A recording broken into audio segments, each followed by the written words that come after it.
नमस्कार, आमी सुचिस्मिता स्वागत जानाচ্ছি আমার ইউটিউব চ্যানেলে। আর আজকের গল্প সুচিত্রা ভট্টাচার্যের বিকেল ফুরিয়ে যায়।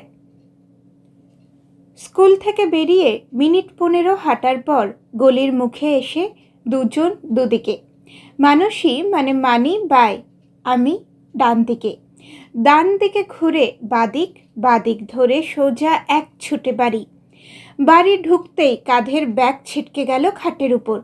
ভেতর বারান্দার চেয়ারে বসে ঝড়ের গতিতে খোলা হয়ে গেল কালো রঙের ব্যালেরিনা জুতো, নীল বর্ডার দেওয়া নাইলনের মোজা। হুড়ুত্তুম করে হাত দুটো খুলে ফেলেছে নীল সাদা ইউনিফর্ম। নীল কাপড়ের বেল্ট মুখ থুবড়ে পড়ল চৌকাঠের পিঠে। খোলার চেয়ে তাড়াতাড়ি পরে নিচ্ছি কুলোর কানওয়ালা বুনগানিন জামা। মা এসে সামনে দাঁড়ানোর আগেই পুটপুট বোতাম লাগিয়ে ফেলেছি। কি হচ্ছেটা কি অপু? এইভাবে জামা কাপড় ছুঁড়ে ছুঁড়ে ফেলে কেউ? এত বড় একটা ঢিঙি মেয়ে, ওঠা সব পাট করে তুলে রাখ। ইস, দেখো বেলটাকে কেমন করে ছিটকে ফেলে দিয়েছে। কাল স্কুলে যাওয়ার আগে কেঁদে দেখিস, মা আমার বেল্ট পাচ্ছি না। উফ, রতনের মা তুলে রাখবে মা, আমাকে চটপট খেতে দাও জলদি, কুইক। কেন, কি এমন ঘোড়ায় জিন দিয়ে এসেছো শুনি?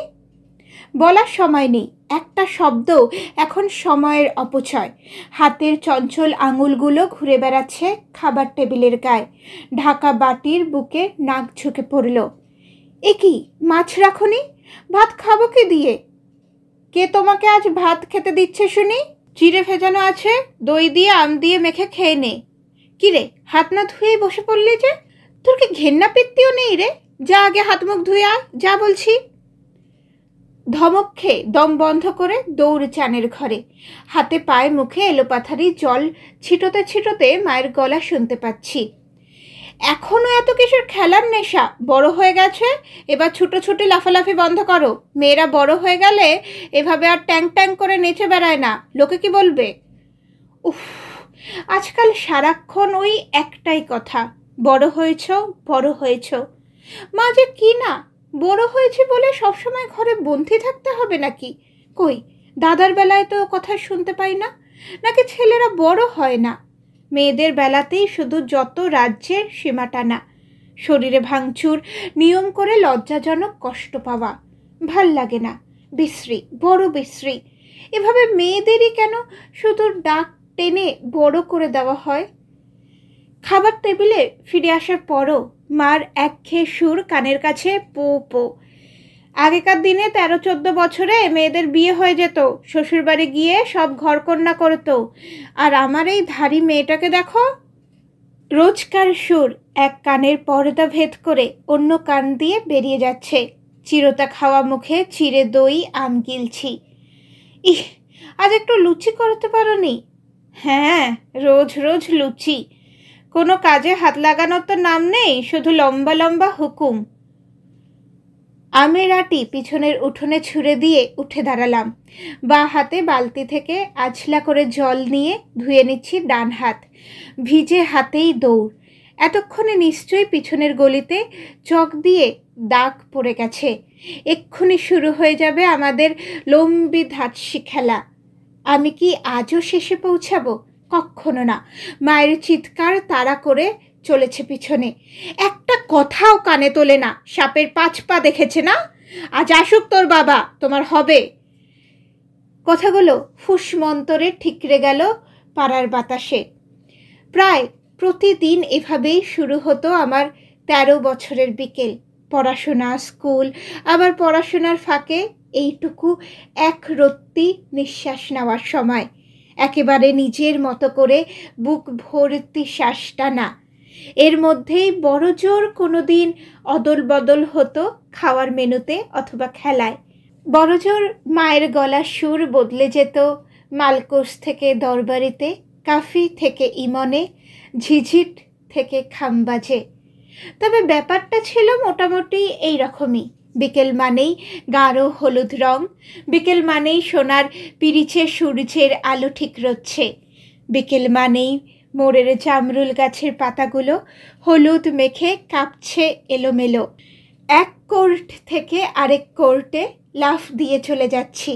লম্বা দাগের শেষ প্রান্তে পৌঁছে ডাক ছাড়ছি, লম্বি। কখনো এক পায়ে নুন নুন নুন, অথবা আব্বা আব্বা আব্বা। দু হাতের ডানা মেলে আমাকে আটকাতে চাইছে বিপরীত দলের খেলোয়াড়রা। মানসী কিংবা রূপা চেঁচাচ্ছে, এই অপু, ওদিকটায় ফাঁক আছে, চলে আয় চলে আয়। বড় বুড়িটা তো আবার কোনোদিন আমাকে অপু বলে ডাকতও না, অপরাজিতাও নয়। কি যে খালি চি দিয়ে কথা বলার অভ্যাস ছিল বড় বুড়ির। ডাকতে গেলেই চি ও চিপু, নয়তো চি ও চিপো, চিরা, চিজি, চিতা।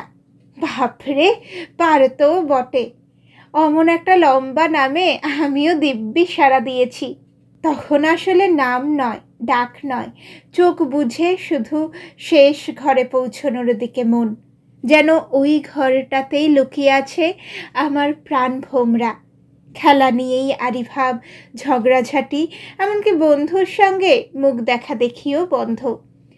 তা সত্যিই কি আর আমার প্রাণ ভোমরা লুকিয়েছিল লম্বি ধাতসির কোর্টে, কিংবা বুড়ি বসন্তে খেলায়? আমার প্রাণ ভ্রমরা তো আসলে ছিল আমার বন্ধুদের হৃদয়ের কুঠুরিতে।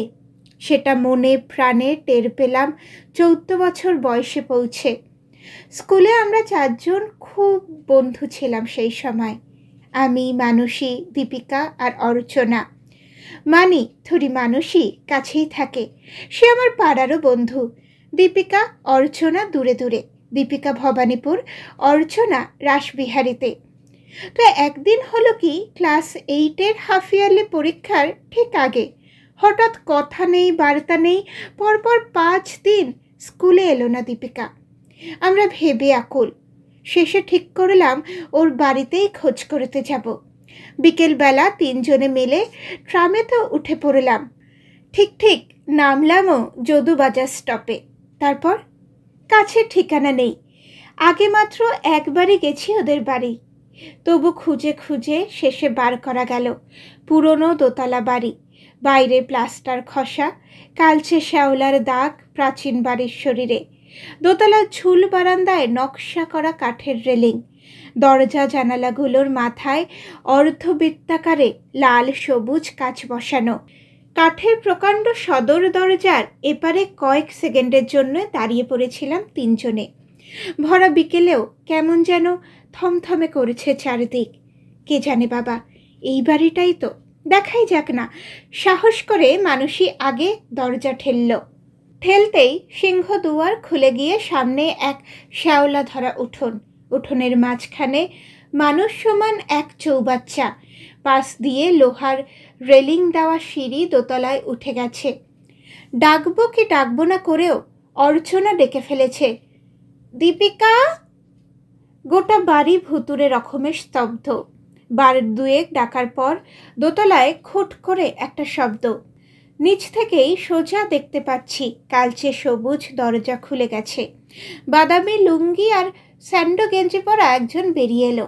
গায়ের রং তার ফ্যাকাশে রকমের ফর্সা, অনেকটা চুনের দেওয়ালের মতো। মাথা জোড়া টাক, চোখের তলায় কালশিটে রঙের কালি। মানুষে কনুই দিয়ে কোমরে খোঁচা দিল, দীপিকার বাবা। আগে কোনোদিনেও দীপিকার বাবাকে দেখিনি। গুটি গুটি পায়ে আমি আগে সিঁড়ি দিয়ে উঠে গিয়ে প্রণাম করে ফেললাম। আমরা দীপিকার বন্ধু। দীপিকার বাবা হাসল না, গম্ভীর গলায় বলল, তো? আমরা ভয় পেয়ে গেলাম। দীপিকা বাড়ি নেই কেন?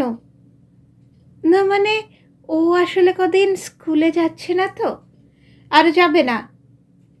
আমরা পরস্পর মুখ চাওয়াচাই করেছি। এ আবার কি কথা? দীপিকার বাবা কি পাগল নাকি? অর্চনা সাহস করে জিজ্ঞাসা করে ফেলল, কেন মেসোমশাই? কেন আবার কি? পড়তে পাঠাবো না তাই? লেখাপড়া শিখে মেয়ে ছেলের আর দিগ্গজ হয়ে কাজ নেই। তোমরা আর ওর খোঁজ করতে আসবে না।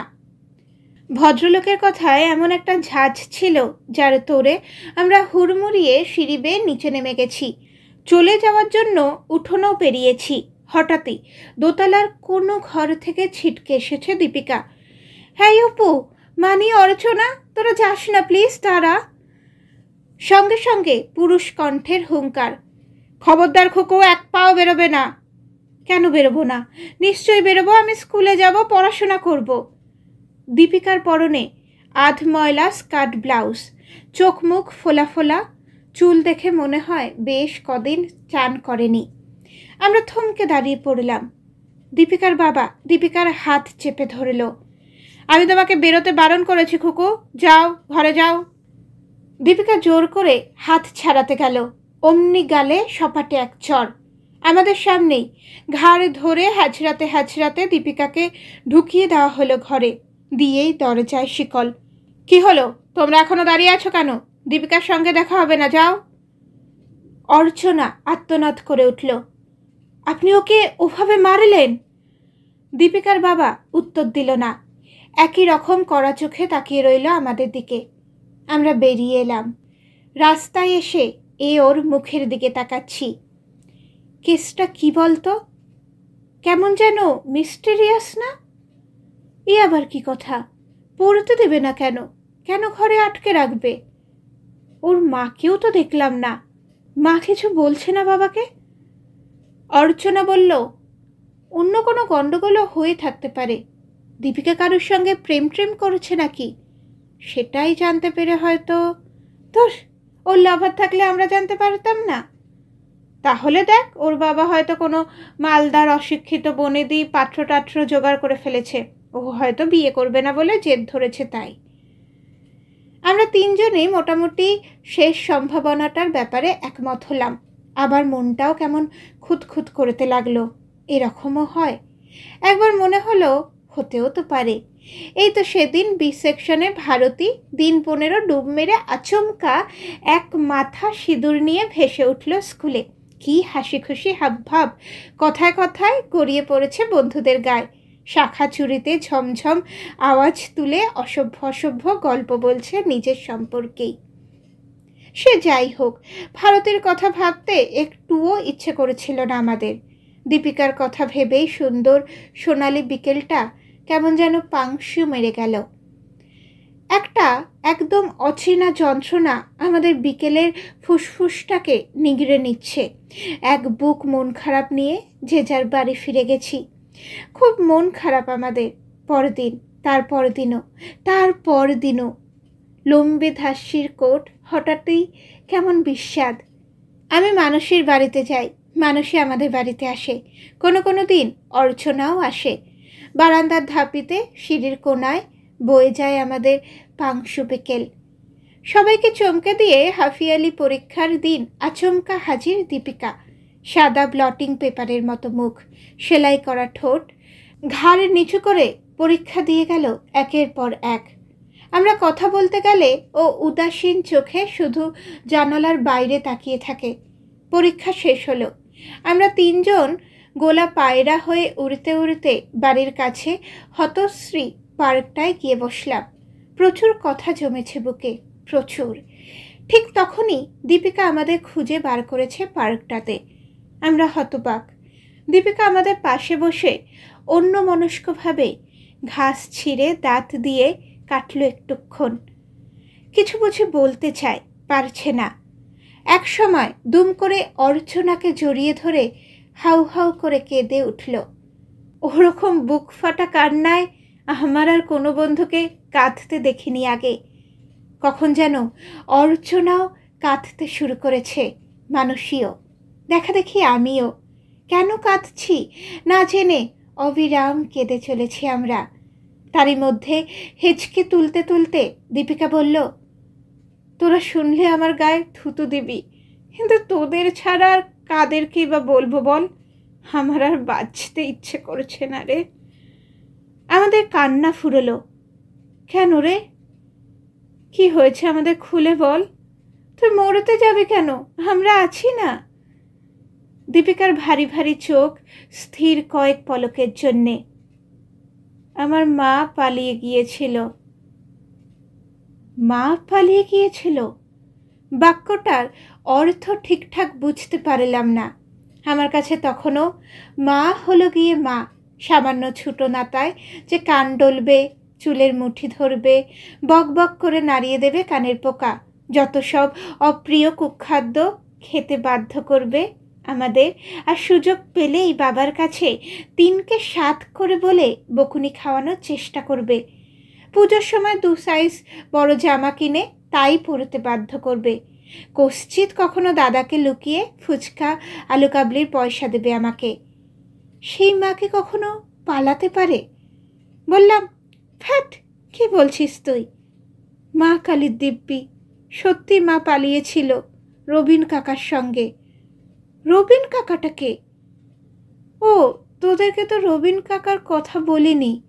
রবিন কাকা বাবার খুব বন্ধু, ভীষণ সুন্দর দেখতে, দারুণ জমিয়ে গল্প বলতে পারে।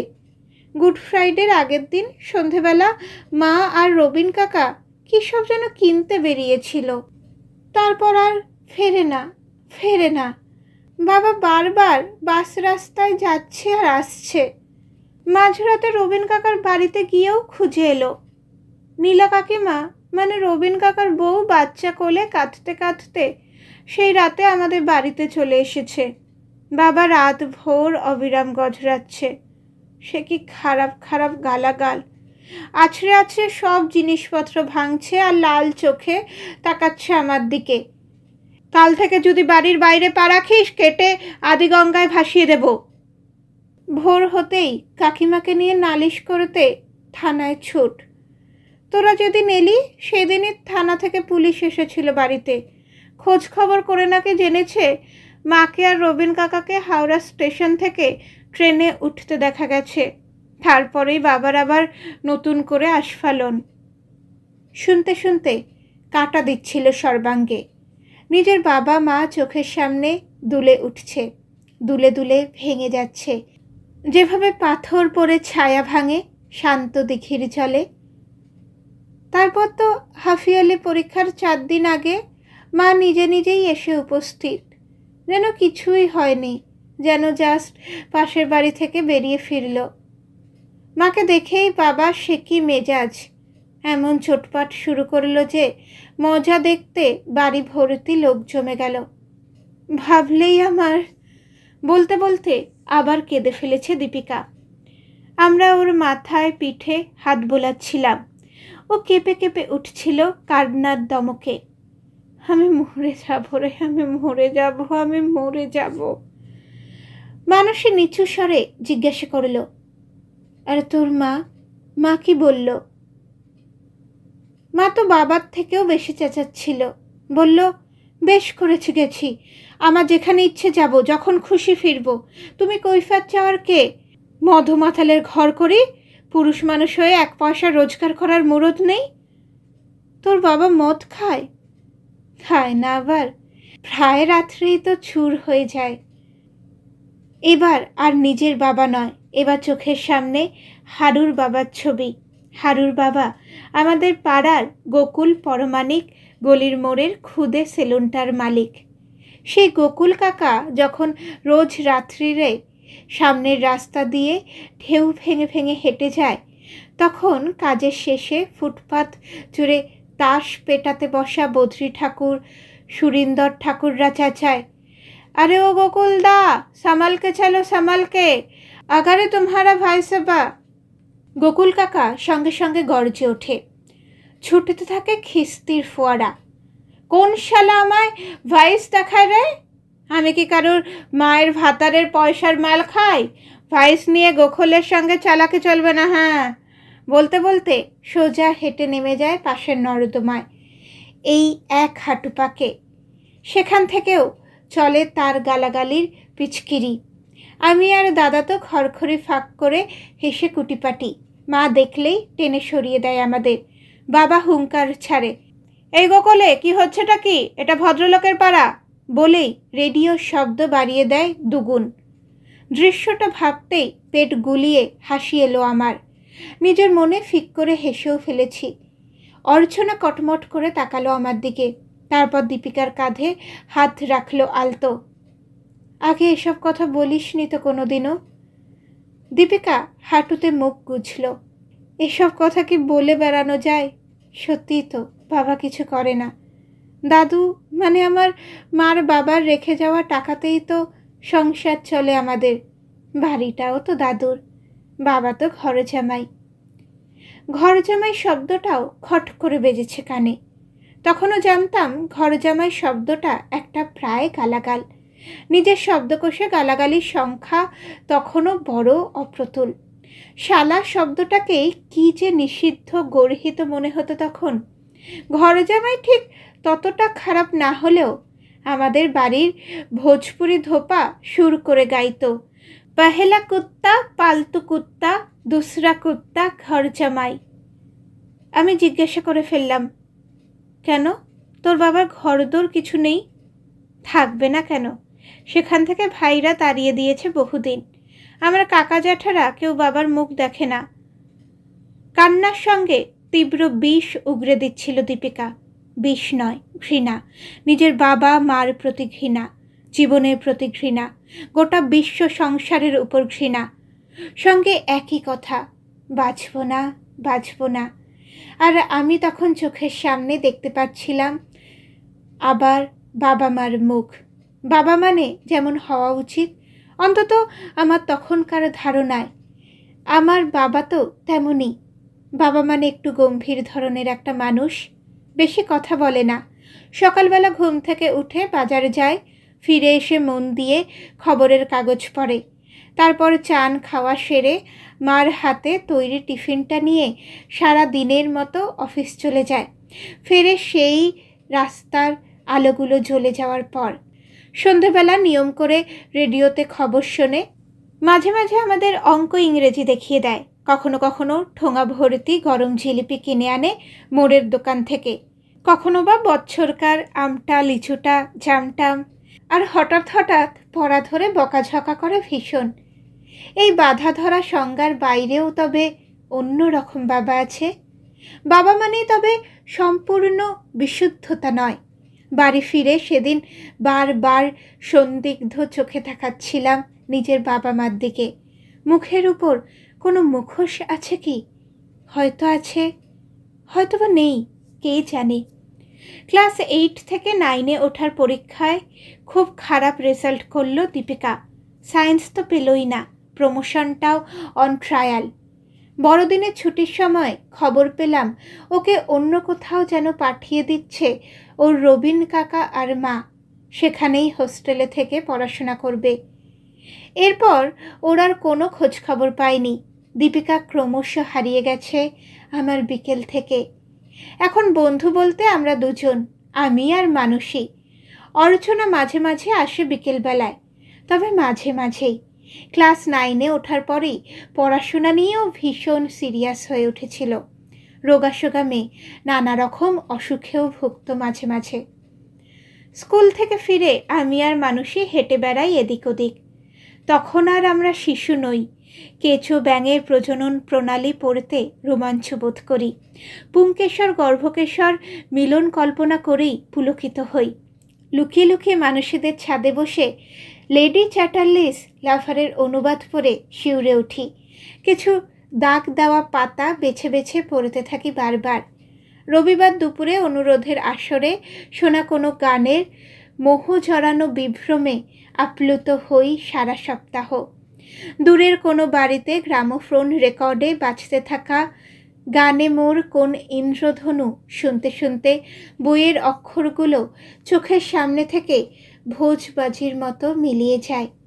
বিকেলবেলা ঘাসের লন ধরে হাঁটতে হাঁটতে নিজেদের অর্থহীন কথায় নিজেরাই হেসে কাছের মতো টুকরো টুকরো হয়ে যায়। আর তখনই অনুভব করি ছায়া ছায়া অদৃশ্য অনুসরণকারীদের উপস্থিতি। হঠাৎই কোনো সাইকেল অসম্ভব ধীর গতিতে চলতে থাকে পাশে পাশে। পরিচিত গানের কলি ষড়যন্ত্রে ধাক্কা দেয়। দু একটা চিঠিও পায়ের কাছে হুসহাস উড়ে এসে পড়ে। ডার্লিং, তুমি নেই তো পৃথিবী নেই। মা তোমাকে বউ হিসেবে পেলে খুব খুশি হবে। তেকোনা পার্কের সামনে কাল বিকেলে অপেক্ষা করব, চলে এসো। ইতি, তোমার পথ চেয়ে থাকা একজন। কি সাহস, কি সাহস! আমরা বিরক্ত হতে গিয়ে হেসে ফেলি। চারিদিক তন্ন তন্ন করে খুঁজেও সেদিন আর দেখা পাই না সেই অচেনা প্রেমিকের। চিঠি ছুঁড়েই উধাও বীরপুঙ্গব। আমরা আবার কাঁঠালি চাপার গন্ধমাখা সবুজ ঘাস ধরে হাঁটতে থাকি। বিরক্তির সঙ্গে মেশে কৌতূহল, রাগের সঙ্গে অহংকারী পুলক। আমরা টের পাই প্রতিটি বিকেলে এখন নীরবে কুসুমের মতোই প্রস্ফুটিত হচ্ছে সে, আমাদের যৌবন। তা সেই যৌবনের ডাক প্রথম এলো মানুষীর কাছে। একদিন বিকেলে মানুষীকে ডাকতে গেলাম, মানুষী নেই। ম্যাজেনাইন ফ্লোরে সদ্য আসা তাদের পেইন গেস্টের কাছে কেমিস্ট্রি পড়ছে। দরজা ধাক্কা দিয়ে বেরিয়ে এসে বলল, তুই যা, আমি পরে যাচ্ছি, প্রবীণদার কাছে কটা কেমিক্যাল ইকুয়েশন বুঝে নিচ্ছি। নিচে নেমে অপেক্ষা করলাম, মানুষই এলো না। পরদিনও একই ঘটনা, মানুষই হাসি মুখে বেরিয়ে এলো। কাল বেরোতে পারলাম না রে, আজ ঠিক যাব, ট্রিগোনোমেট্রি 2টো অঙ্ক করে নি প্লিজ। সেদিনও আমার বিকেলটা একা একাই কাটল। পরদিন আবার একই ঘটনা, মানুষই হি হি হাসছে। মা কালের দিব্যি, কাল পার্কের দিকে গিয়ে তোকে খুঁজেছিলাম, তুই চলে গিয়েছিলি, আজ একটু অ্যামোনিয়ার প্রপার্টিগুলো বুঝে নিয়েই। সেই দিন দরজা বন্ধ হয়ে যাওয়ার পর খানিকক্ষণ কান খাড়া করে দাঁড়িয়ে রইলাম। ভেতরে থেকে মৃদু শব্দ ভেসে আসছে না? শব্দই তো, শব্দগুলোর কোনো অর্থ নেই, অন্তত সে অর্থ অ্যামোনিয়ার চ্যাপ্টারে তো নেই। নিচে নেমে আর অপেক্ষা করিনি, পরিচিত রাস্তা ধরে কৃষ্ণচূড়ার ফুল মারিয়ে একা একাই হেঁটেছি। দুর্বোধ্য অপমানে কান গরম, ক্ষোভে দুঃখে বন্ধুর মিথ্যাচারিতায় ক্লিষ্ট আমি একই পথ চক্কর দিয়ে ফিরেছি। ধীরে ধীরে একটা চাপা কষ্ট আচ্ছন্ন করে ফেলছিল আমাকে। কষ্ট না হিংসে? আমার একমাত্র বন্ধু মানুষই প্রেমের সন্ধান পেয়ে গেছে আমার আগেই। ঠিক করলাম ওর সঙ্গে আর কথা বলবো না, কিন্তু মানুষই পরদিনই স্কুলে আমার হাত চেপে ধরেছে। অপু, বিশ্বাস কর, তুই কি ভাবছিস জানি না। তোর কি ধারণা প্রেমে পড়লে বন্ধু টের পায় না?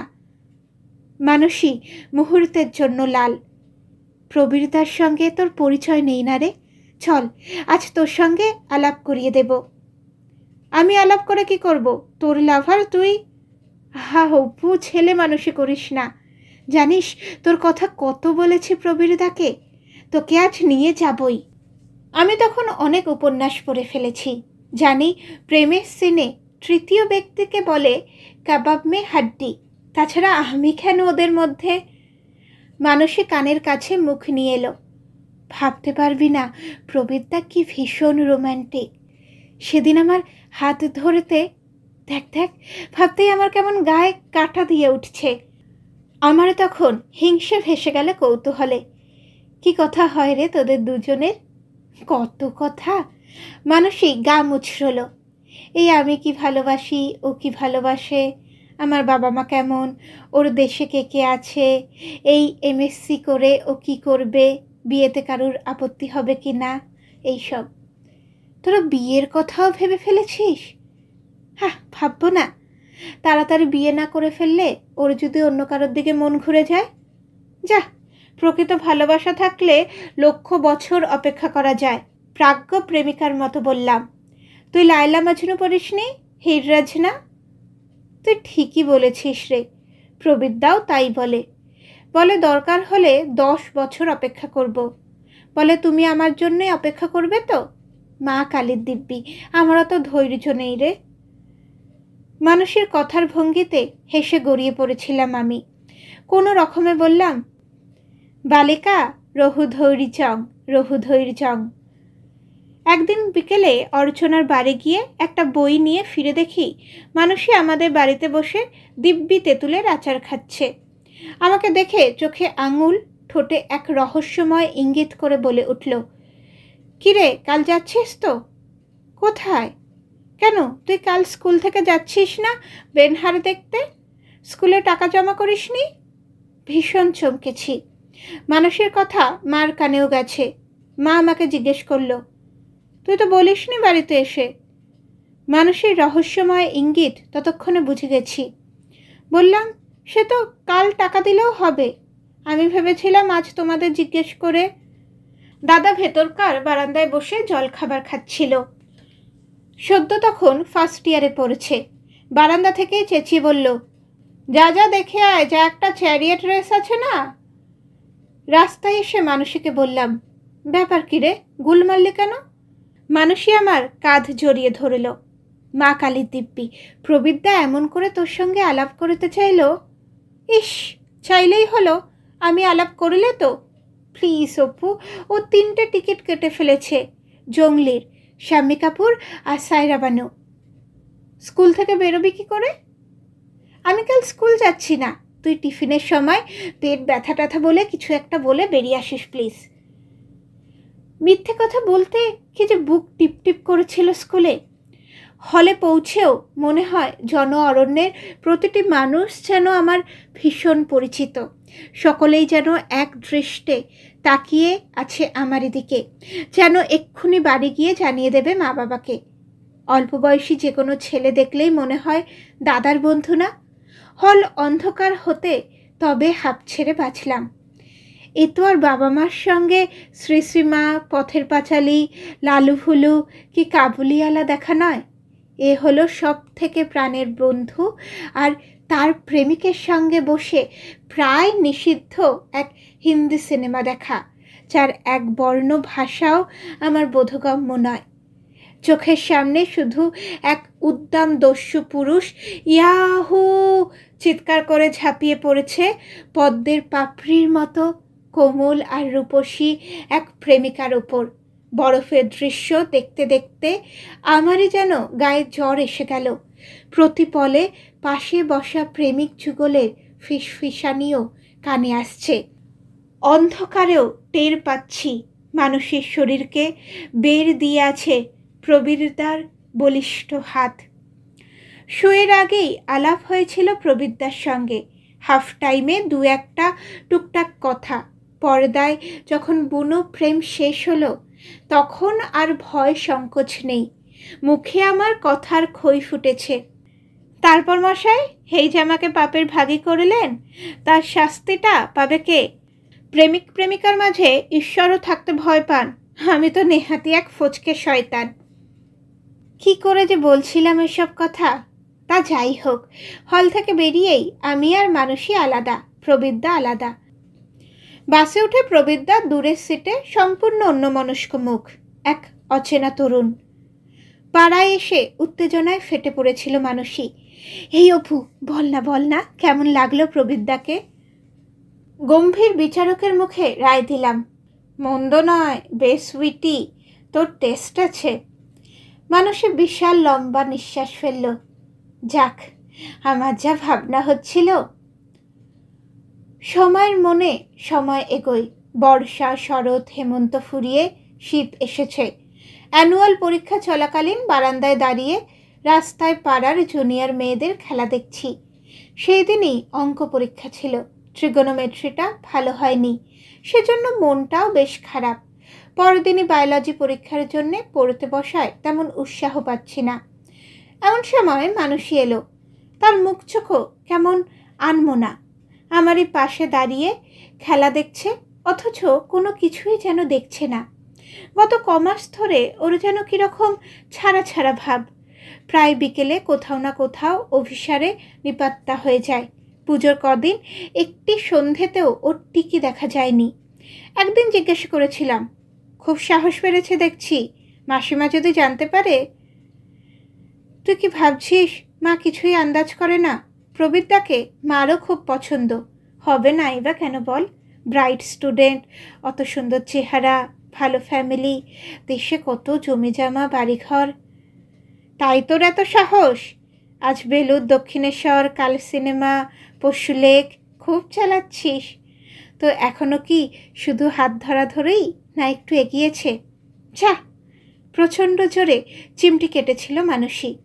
তুই বড় ফাজিল হয়েছিস। বলতে বলতে গলা নামিয়েছে, কিস করেছে। মিস মার্পেলের মতো ওর চোখের দিকে তাকিয়েছি আমি। কেমন লাগে রে? টকটক, মিষ্টি মিষ্টি, ভীষণ ভালো। ওহো বলে বোঝানো যায় না, তোর হোক বুঝতে পারবি। স্বর্গসুখ রে, স্বর্গসুখ। প্রবীরদার সঙ্গে এর মধ্যে দু একবার দেখা হয়েছে এদিক ওদিক, হেসে কথাও বলেছি একটু আধটু, ভালো লেগেছে। হিংসে এখন অতীত। মনের গভীরে ওদের প্রেম অনুক্ষণ এক গোপন আনন্দের উৎস হয়ে উঠেছে আমার। কিভাবে ওদের প্রেম পূর্ণতা পাবে তাই নিয়ে ভাবি দিনরাত। যেন ওদের প্রেমের সার্থকতাতে আমারও কিছু অংশীদারি রয়ে গেছে। পাশে দাঁড়ানো মানসীকে জিজ্ঞেস করলাম, কিরে মানি, পরীক্ষার সময়তেও ধ্যান চলছে? মানসী মাথা ঝাঁকালো, কালকে বায়োলজি পরীক্ষার কথা ভাবছি। বাজে বকিস না তো, তোর নাকটা না দেখে আমি বুঝতে পারি সর্দি হয়েছে কিনা। প্রবীরদার সঙ্গে ঝগড়া করেছিস? শীতের শুকনো পত্রপুষ্পবিহীন কৃষ্ণচূড়া গাছের দিকে তাকিয়েছিল মানসী। হুট করে আমার হাত চেপে ধরেছে। ও কেমন বদলে যাচ্ছে রে অপু। কেন, কি বলেছে তোকে? বলবে আবার কি, 2-4 মিনিট কথা বলেই আমাকে আজকাল কাটাতে চায়। বেরোতে বললে পড়াশোনার ছুতো দেখায়। বারে, পড়াশোনা করবে না? রেজাল্ট ভালো হলে তো তোরই লাভ, সেও তো তোরই জন্যে। আমার জন্যে না হাতি, মেয়েদের চোখ ঠিক বুঝতে পারে। তুই একবার ওর সঙ্গে কথা বলবি? আমি আমি কি বলবো?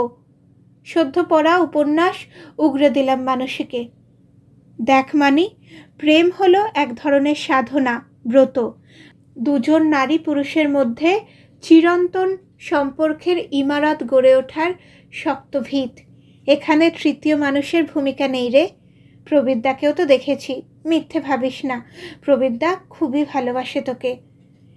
মানসী হঠাৎ খেপে গেল। থাক, তোকে আর লেকচার মারাতে হবে না। যদি কোনোদিন মরে যায়। আমি ওর মুখ চেপে ধরলাম। তুই তো লায়লাকেও হার মানালি রে। অল রাইট, কাল পরীক্ষা শেষ হোক, ধরেছি প্রবীরদাকে। পরীক্ষার পর মানসীর ঘ্যানঘ্যানান্নি এড়াতে না পেরে শেষ পর্যন্ত এক বিকেলে গেলাম প্রবীরদার ঘরে। আমাকে দেখে প্রবীরদা প্রথমটা খুবই অবাক। শুধু অবাক নয়, কেমন যেন মনে হলো খুশিও। সরাসরি কথা পারলাম। এই মশাই, আমার সুন্দর বন্ধুটাকে আপনি এত কষ্ট দিচ্ছেন কেন? প্রবীরদা অল্প থমকালো। কষ্ট দিয়েছি? কই না তো। বাজে কথা বলবেন না। ওর সঙ্গে আপনি ভালো করে কথা বলেন না, বাইরে বেরোতে চান না, কথা বলতে গিয়ে হাই তোলেন, ব্যাপারখানা কি? আমার আক্রমণে বিন্দুমাত্র বিচলিত নয় প্রবীরদা, মিটিমিটি হেসেই চলেছে। তোমার বন্ধুর কথা ছাড়ো, নিজের কথা বলো। তোমাকে যে কি সুন্দর দেখতে লাগছে আজ। এক্ষুনি যদি সুচিত্রা সেন তোমাকে দেখতো। একটা শিরশিরে চোরা স্রোত বয়ে গেল আমার শরীর বেয়ে। জীবনে প্রথম কোনো পুরুষের মুখে আমার রূপের স্তুতি। ইস, ফাজলামি হচ্ছে, দেবমানিকে বলে তখন টেট্টি পাবেন। চকিতে প্রবীরদা এগিয়ে এলো আমার দিকে। তোমার মনে হচ্ছে আমি ফাজলামি করেছি? তুমি জানো তুমি কত সুন্দর। আয়নায় ভালো করে দেখেছো নিজেকে? প্রবীরদার চোখ ক্রমশ ঘোলাটে, অস্বচ্ছ। আমি সরে আসার আগেই আমার হাত চেপে ধরেছে। বিশ্বাস করো অপরাজিতা, তোমাকে দেখার পর থেকে, তোমার সঙ্গে কথা বলার পর থেকে মানুষই অসহ্য হয়ে গেছে। ম্যারম্যারে জোর করে সঙ্গে বেরিয়েছি, এদিক ওদিক গেছি, কিন্তু সে প্রায় বাধ্য হয়ে। তুমি ছাড়া কেউ যেন শীষে গলিয়ে ঢেলে দিচ্ছে আমার কানে। সজোরে নিজেকে ছাড়িয়ে 2 হাতে কান চেপে ধরলাম। কি পাগলের মতো যাতা বলছেন? এ তো ট্রেচারি, চিটিং, ছি ছি ছি। পলকে আমার সামনে হাঁটু গেড়ে বসে পড়ল প্রবীরদা।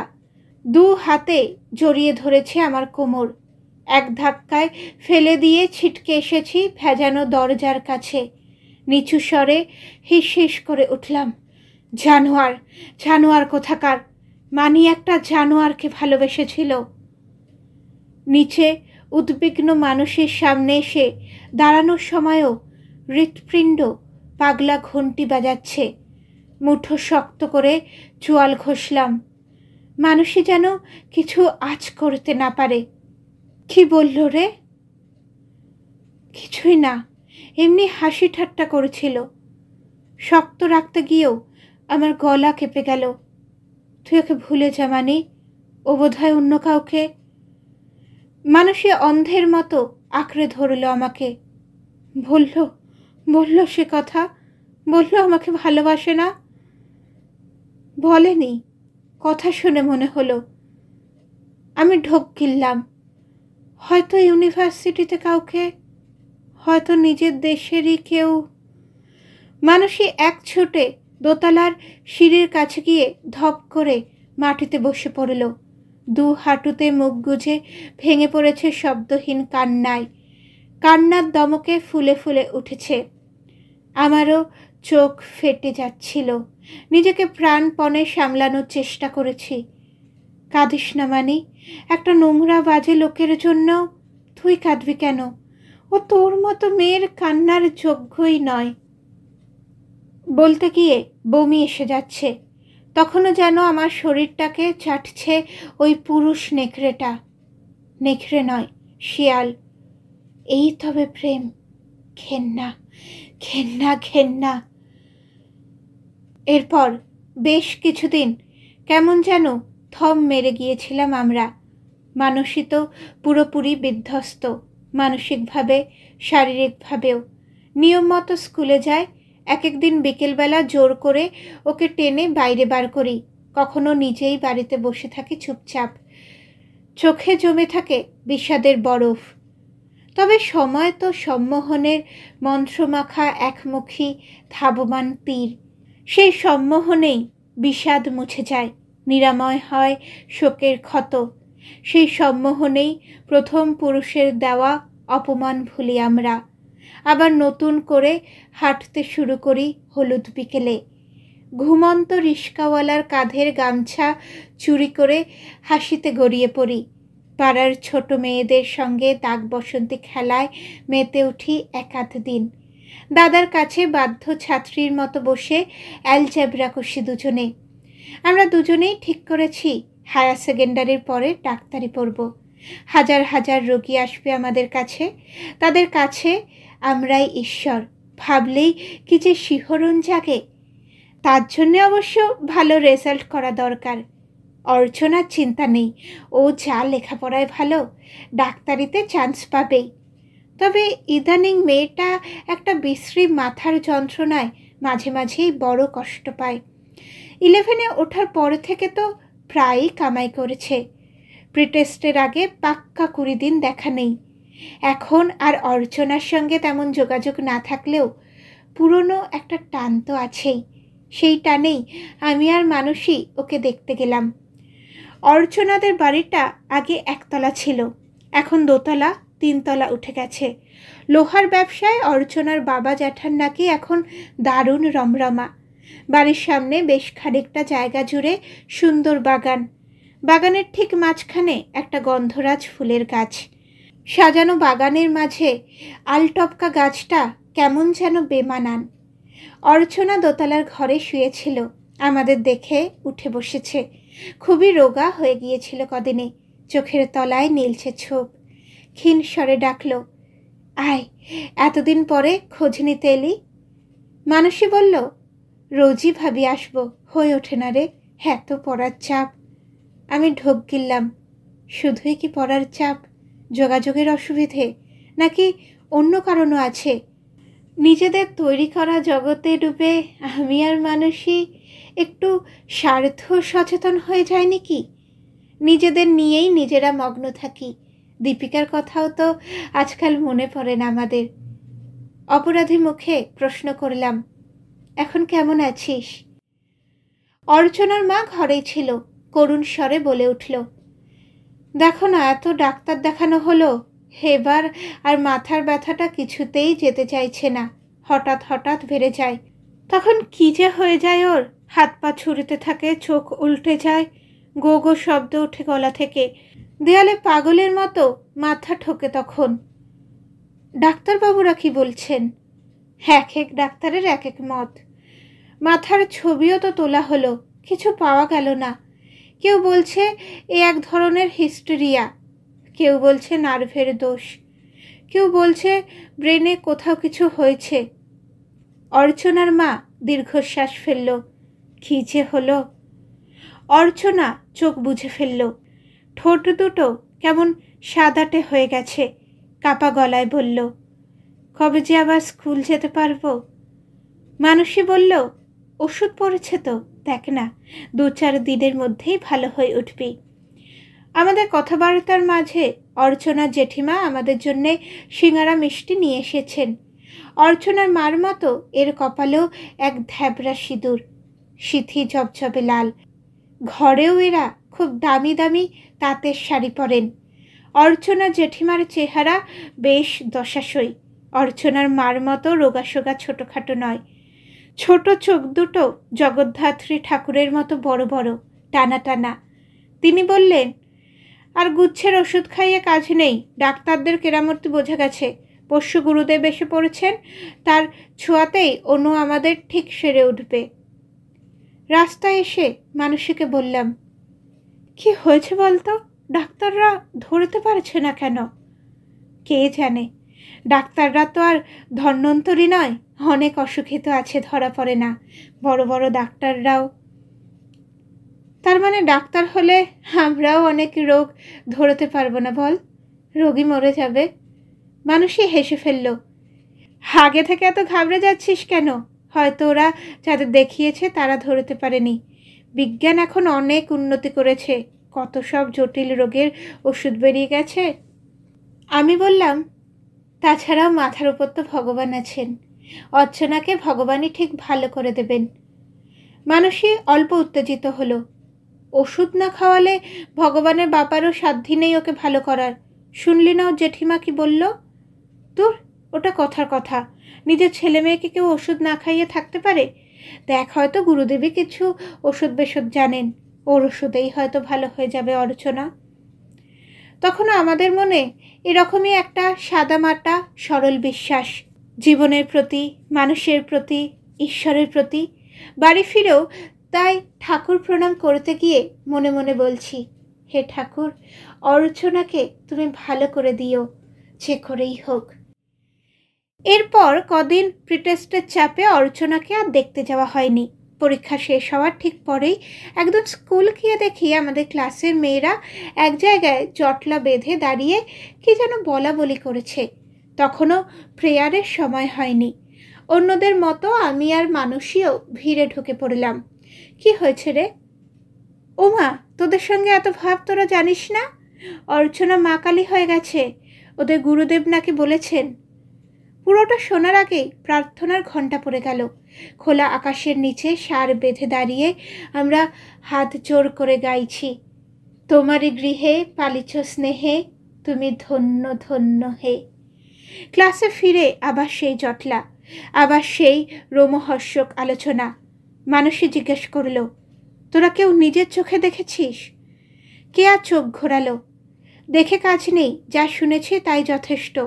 দুনিয়া শুদ্ধ লোক সবাই জেনে গেছে, প্রত্যেক শনি মঙ্গলবারে নাকি ভর হচ্ছে অর্চনার, মা কালী আসছেন ওর শরীরে। মানুষই অবিশ্বাসী গলায় বলল, যা, এই আমরা সেদিন গিয়ে দেখে এলাম। আমিও তো প্রথমে বিশ্বাস করিনি। ওরা নাকি আর ডাক্তারও দেখাচ্ছে না, গুরুদেব কী সব শেকড় বাকড় খাওয়াচ্ছে, তাই খেয়ে নাকি মরার মতো পড়ে থাকে সারাদিন। বিশ্বাস না হয় আজ তো মঙ্গলবার, গিয়ে দেখে আয় না। ছুটির পর ঊর্ধ্বশ্বাসে ছুটেছি। অর্চনা দোতলা সেই ঘরেই চোখ বুঝে শুয়ে, পরনে চওড়া লাল পাড় সাদা তাঁতের শাড়ি, আরও শীর্ণ প্যাকাটির মতো চেহারা। শুধু মেঘলা বিকেলের শেষ আলো এসে ওর ফ্যাকাশে মুখটাকে যা একটু উজ্জ্বল করে রেখেছে। আমাদের দেখে অনেক কষ্টে চোখ খোলার চেষ্টা করল, পারল না। আপনা থেকেই চোখ বন্ধ হয়ে যাচ্ছে। জড়ানো স্বরে শুধু বলতে পারল, স্কুল হচ্ছে। পরীক্ষা শেষ হয়ে গেল না রে, অনেক পড়া এগিয়ে গেছে। মানুষই অর্চনার অস্থিসার হাতে হাত রাখল। তেমন কিছু না রে, তুই সেরে ওঠ, ঠিক ধরে নিতে পারবি। অর্চনার বন্ধ চোখের কোলে 2 ফোঁটা জল টিলটিল। ফিজিক্সটা এখনো কত বাকি রয়ে গেছে আমার। কথা শেষ হবার আগেই অর্চনার মা ঘরে ঢুকে আতকে উঠেছে। এ কি, ওকে ছুঁয়েছ কেন তোমরা? শনি মঙ্গলবার ওকে ছোঁয়া একদম বারণ। মানসী ভয় ভয় হাত ছেড়ে দিল। কেন মাসিমা? গুরুদেব বলেছেন যেদিন ওর শরীরে মা অধিষ্ঠান করবেন সেদিন ওকে বাইরের লোক স্পর্শ করতে পারবে না। তোমরা এক কাজ করো, নিচের ঘরে গিয়ে বসো, একটু পরে ওর আরতি আরম্ভ হবে, প্রসাদ নিয়ে যেও। ভদ্রমহিলার স্বরে এমন কিছু ছিল। আমরা মন্ত্রমুগ্ধের মতো নিচে নেমে গেলাম। বড় হল ঘরটায় এর মধ্যেই ধূপ ধুনো দেওয়া শুরু হয়ে গেছে। অর্চনা জেঠিমা গরদের শাড়ি পরে গঙ্গার জল ছিটোচ্ছেন গোটা ঘরে। ফাঁকা ঘর আমাদের চোখের সামনেই ভিড়ে ভিড়। আরও খানিকক্ষণ পর লাল পোশাক পরা, বাবরি চুল পরিপাটি করে আছড়ানো, সৌম্যদর্শন এক উজ্জ্বলমুখ সন্ন্যাসী খরম খটখটিয়ে নেমে এলেন ওপর থেকে। মুহূর্তে দিব্য গন্ধে চতুর্দিক মাতোয়ারা। সকলে ভক্তি ভরে উঠে দাঁড়িয়েছে। দেখা দেখি আমরাও। অজান্তেই আমার মুখ থেকে বেরিয়ে এলো, কি অলৌকিক গন্ধ রে মানি। মানুষই চড়ে চড়ে নাক টানল। গন্ধটা খুব চেনা চেনা লাগছে রে আমার। কোথায় যেন বড় মাইমার ফ্রেঞ্চ পারফিউমটা কি? ভক্তদের বাবা বাবা রবে মানুষের গলা ঢাকা পড়ে গেল। তিনি সযত্নে পাতা অজিনাসনে বসলেন। মন্ত্রকণ্ঠে সকলকে বললেন, বসো। বলেই অর্চনার বাবার দিকে তাকিয়েছেন। কই, আমার বেটি কোথায়, আমার খ্যাপা মা? অর্চনার বাবা আর জ্যাঠতুতো দাদা প্রায় কোলপাজা করে নিয়ে এলো আধা অচেতন অর্চনাকে। জ্যাঠা তাকে স্থাপন করলেন লাল শাটিন মোড়া বেদির উপর। অর্চনার দুই বোন দ্রুত এসে 3 দিকে 3খানা তাকিয়া দিয়ে দিল। সেই তাকিয়ার ঠেকাতে আধশোয়া অর্চনা কেমন নির্জীব নিষ্প্রাণভাবে ঝুলছে। টকটকে লাল একটা শাড়ি তার শরীর ঘিরে আষ্টে পিষ্টে জড়ানো, গায়ে ব্লাউজ নেই, মাথার চুল খোলা, কপালে এত বড় একটা রক্তচন্দনের ফোঁটা। গুরুদেব তার গলায় পঞ্চমুখী জবার মালা পরিয়ে জলদ গম্ভীর গলায় হুঙ্কার ছাড়লেন, মা, মাগো করাল বদনী তারা ব্রহ্মময়ী, একবার বুকে চেপে বস মা, বদ রক্ত সব বেরিয়ে যাক। মা, মাগো।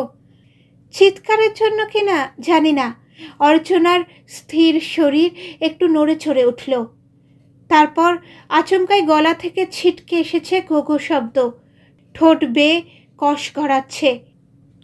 এক মাথা চুল ছপাং করে নেমে আসছে মুখের উপর, আবার ঝাঁকুনি খেয়ে ছড়িয়ে পড়েছে।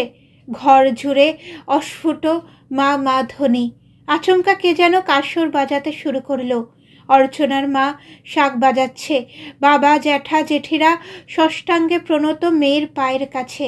গুরুদেব একটু করে ফুল ছিঁড়ে ভক্তদের হাতে দিচ্ছেন আর প্রশ্ন করেছেন, বলো বলো, তোমার কি জিজ্ঞাসা আছে? মার কাছে কি জানতে চাও তুমি? এক এক করে মানুষ এগিয়ে যাচ্ছে সামনে।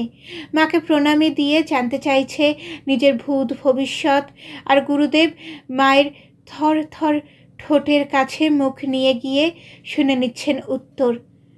আমার কীরকম গা ছমছম করেছিল।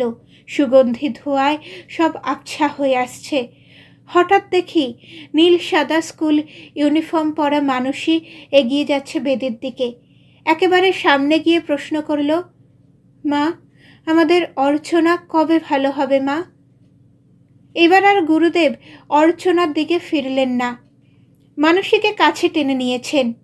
মণিমুক্ত খচিত আঙুলগুলো মানুষীর মাথার উপর। ভালো হবে কি রে বেটি, তোর বন্ধু তো ভালো হয়ে গেছে। বাড়ি ফিরে সবিস্তারে সকলকে বর্ণনা দিলাম পুরো ঘটনাটার। মা তো শুনে গদগদ। আমাকে সামনের শনিবার একবার নিয়ে চলতো।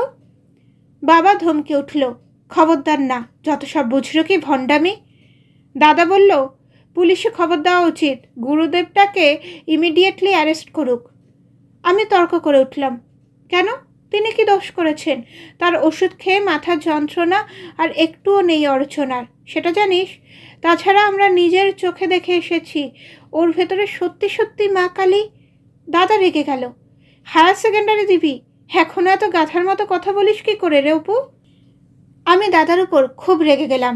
তর্ক করলাম না বটে, তবে বাবার কথাও মানতে পারলাম না মনে মনে। বিশ্বাসেই ঈশ্বরকে পাওয়া যায় আমি জানি। ঠিক করলাম এর পরের দিন মা কালীর কাছে গিয়ে পরীক্ষার রেজাল্টটা কী হবে জেনে আসব। অর্চনার বোন বলছিল ওর বাবা জ্যাঠারা নাকি একটা মন্দির করে দেবেন গুরুদেবকে। সেখানে মায়ের বিগ্রহ প্রতিষ্ঠা হয়ে গেলেই মা কালী অর্চনার শরীর থেকে বেরিয়ে আসবেন। তখন সম্পূর্ণ সুস্থ হয়ে উঠবে অর্চনা। অর্চনাটা অবশ্য তার আগেই মরে গেল। সেদিন ছিল রাখি পূর্ণিমা। সকাল থেকেই টিপ টিপ বৃষ্টি। কেয়ার মুখে খবর পেয়ে আমি আর মানুষই পরিমরি করে ছুটেছি। গিয়ে দেখি ক্লাসের প্রায় অর্ধেক মেয়ে পৌঁছে গেছে, কয়েকজন দিদিমণিও। ভেঙে পড়েছে গোটা অঞ্চল। অত লোক, তবু কারোর মুখে একটা শব্দও নেই। উঠোনের ফুলে ভরা গন্ধরাজ গাছটার নিচে বিশাল এক বোম্বাই খাটে শুয়ে আছে অর্চনা। রক্তলাল শাড়ির আড়ালে শুকনো সরু কাঁঠালি চাপা ডালের মতো, শরীর প্রায় দেখাই যায় না। ছোট্ট কপালে টিপ যেন শেষ বিকেলের সূর্য, গলায় জবা ফুলের মোটা মালা। আমার সমস্ত শরীর ঝনঝন করে উঠল। স্পষ্ট দেখতে পারছি অর্চনা চোখ খোলার চেষ্টা করেছে, পারছে না। স্কুল হচ্ছে অপু, অনেক দূর পড়া হয়ে গেছে না রে? ফিজিক্সটা এখনো কত বাকি রয়ে গেছে আমার। দু হাতে মুখ ঢেকে ফেললাম। চারিদিকে কি ভয়ানক ভাঙচুর চলছে। ভাঙছে ভাঙছে, ভাঙনে সব ভেসে গেল। শ্রদ্ধা, প্রেম, সমর্পণ, ভক্তি, বিশ্বাস। আমার ভেজা চোখ মারিয়ে অর্চনা চলে গেল, দীপিকা চলে গেল, প্রবীর তারাও। বিকেল বড় তাড়াতাড়ি ফুরিয়ে গেল। আমাদের বিকেল, আমাদের হলুদ বিকেল। এখন শুধু সামনে এক যুদ্ধের প্রস্তুতি। শরতের বাতাস কাঁপিয়ে মাঝে মাঝেই সাইরেন বেজে ওঠে। Air raid, all clear, air raid. ছদ্ম মহড়ায় স্কুল খোড়া ফ্রেঞ্চে অথবা বালির বস্তার আড়ালের লুকোই আমরা। সন্ধে হতেই রাস্তার বাতিগুলো মুখ ঢাকে কালো ঠুলিতে। রুদ্ধ জানালা দরজার কাছে আড়াআড়িভাবে সাঁটা হয় কাগজের ফালি। পুজোর আগে শহর জুড়ে প্রতিরোধের সাজ সাজ রব। আমার মনের ভেতরেও এক যুদ্ধের প্রস্তুতি চলতে থাকে অবিরাম। ক্রমশ বড় হয়ে উঠি আমি, সত্যিকারের বড়। এতক্ষণ আপনারা শুনছিলেন সুচিত্রা ভট্টাচার্যের গল্প বিকেল ফুরিয়ে যায়। আশা করি আপনাদের ভালো লেগেছে। আপনারা অবশ্যই চ্যানেলটিকে সাবস্ক্রাইব করবেন, লাইক করবেন, শেয়ার করবেন, আপনাদের মতামত জানাবেন, আপনাদের পছন্দের গল্পের সাজেশনও দেবেন। আপনারা খুব ভালো থাকবেন। আজকের মতো চলি, টাটা।